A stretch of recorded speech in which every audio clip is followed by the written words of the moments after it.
varmış. Gül şeklinde ve allıkmış. Hemen deniyoruz. Şimdi kutuyu açalım. Ya var ya, bir insana hediye alacaksanız bu tarz bir şey alabilirsiniz. Şuna bakın ya. Of. Şunun yapısına bakar mısınız arkadaşlar? Ve bakın elime bulaştı. Şöyle temiz bir fırça alıyorum. Shiglam bunu meme kanseri farkındalığı için üretmiş. Biraz fazla sürmemiz gerekiyor. Meme kanseri farkındalığı için üretmiş. Biliyorsunuz Ekim ayındayız ve meme kanseri ayındayız.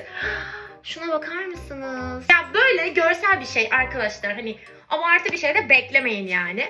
Siz de evde rutin kontrollerinizi yapmayı unutmayın arkadaşlar. Biliyorsunuz ki meme kanserinde erken tanı çok önemlidir. Ben buna bayıldım. Gerçekten çok tatlı. Eğer ki erkekseniz sevgilinize böyle bir hediye alabilirsiniz. Sizi seviyorum. Öptüm.